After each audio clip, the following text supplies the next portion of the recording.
artis insaf gitu. Terus kalau artis insaf, mu'alaf insaf, tuh dia ngajar apaan gitu loh. Kalau sebenarnya sih kalau di pesantren yang tradisional di kampung-kampung itu semua bersanad semua. Antum tahu nggak bahwa Kiai Haji Hashim Asy'ari dan juga Kiai Haji Ahmad Dahlan itu dua-duanya itu punya sanad belajar ilmu fikihnya itu ada sanadnya. Ya beliau ngambil ke Masjidil Haram. Mereka tuh santri di Masjidil Haram dua-duanya. Nah, cuma karena mereka orang Indonesia, orang Asia Tenggara lah begitu, di sana sudah diatur ya. Kalau orang dari India, Pakistan, di sini nih pengajiannya, karena kiainya, ulamanya, mazhabnya Hanafi, sanadnya ngambil dari situ. Nah, kalau orang Indonesia, termasuk Kiai Haji Ahmad Dahlan, pendiri Muhammadiyah, yaitu karena dia orang Indonesia, ya di sebelah sini, di Babu Salam. Nah, di sini ulama besarnya, sanadnya bermadzhab Syafi'i gitu. Nah, jadi orang NU, orang Muhammadiyah ya, yang ngajinya langsung kepada pemimpinnya, yaitu kepada Kiai Hasyim Asy'ari atau Kiai Ahmad Dahlan, itu fikihnya sanadnya Syafi'i. Makanya Kiai Haji Ahmad Dahlan itu dalam masalah fikih nggak ada perbedaan dengan Hasyim Asy'ari. Kalaupun sekarang Muhammadiyah hari ini berbeda, karena Muhammadiyahnya tidak pakai Ahmad Dahlan, gitu loh. Itu terkonfirmasi guru saya, dosen saya, Prof. Almarhum ya, beliau Allahu yarham, semoga Allah mengampuni semua dosa-dosanya, Dr. Yunahar Ilyas, itu guru saya. Nah itu kita tanya gitu, Pak Yun, manggil kita Pak Yun gitu ya. Ternyata Kiai Ahmad Dahlan tuh ubudiyahnya Syafi'i ya, 23, kemudian tarawihnya 23, kemudian kunut subuh bla bla bla gitu semua. Ini gimana?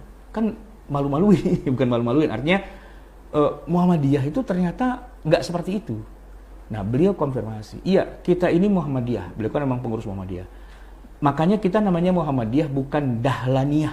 Nah, gitu. Itu kalimat itu saya terngiang-ngiang terus. Kita ini Muhammadiyah dan bukan Dahlaniyah. Kita nggak ngikutin Kiai Haji Ahmad Dahlan. Oh, ya sudah. Oke. Berarti kalau bicara sanad, ilmu fikih itu sanadnya kalau Kiai NU, Kiai Muhammadiyah yang asli dulu itu ke Mekah. Nah, di Mekahnya 4 mazhab. Nah, mazhabnya kalau dari Indonesia pasti Syafi'i. Gitu kan? Nanti yang India dia ngambil dari apa dan sebagainya. Nah, begitu. Nah, ciri-ciri orang belajar fikihnya ada sanadnya, itu ada kitabnya yang khas kitabnya mereka. Gitu. Iya kan? Kalau kalau orang Indonesia pasti punya undang-undang dasar, namanya Undang-Undang Dasar 45. Gitu loh, nggak mungkin kitabnya tuh pakai undang-undang dasarnya Amerika, konstituante Amerika, nggak mungkin ya Indonesia. Nah, setiap mazhab itu punya kitab-kitab. Nah, orang yang mengajar dengan satu kitab fikih, pasti kalau kitab fikih itu mazhab tertentu tuh ya ada judulnya. Buat belajar fikih Syafi'i di Indonesia, ya nama kitabnya yang paling buat pemula banget Safinatun Najah gitu ya. Atau Matan Al-Ghaya wa Taqrib misalnya, atau Kifayatul Akhyar dan seterusnya. Itu memang ada kitabnya, dan gurunya yang ngajar adalah orang yang dulunya belajar kitab itu dari gurunya dan dapat sanad lalu sampai ke kita. Pertanyaannya, nih teman-teman di perkantoran pada ngaji, iya, saya tanya, belajar fikih, belajar ustadz, kitabnya apa? Fikih sunnah. Nah, itu bukan kitab fikih gitu loh. Iya, bukan kitab fikih. Fikih sunnah itulah kitab yang disusun oleh As-Sayyid Sabiq, ya kan? Untuk kepentingan jamaahnya dia, Al-Ikhwan Al-Muslimun, yang di-endorse oleh Hasan Al-Banna. Tapi kalau kita baca dalam isinya, itu pilihan-pilihannya beliau. Nah, pilihan-pilihan beliau tuh nyomot dari sekian banyak mazhab yang menurut dia ini yang paling sesuai dengan sunnah. Tapi kalau kita cek dari 4 mazhab, karena kita kuliahnya di Lipia, memang perbandingan mazhab, ini mazhabnya campur aduk ini sebenarnya, gitu loh, ya kan?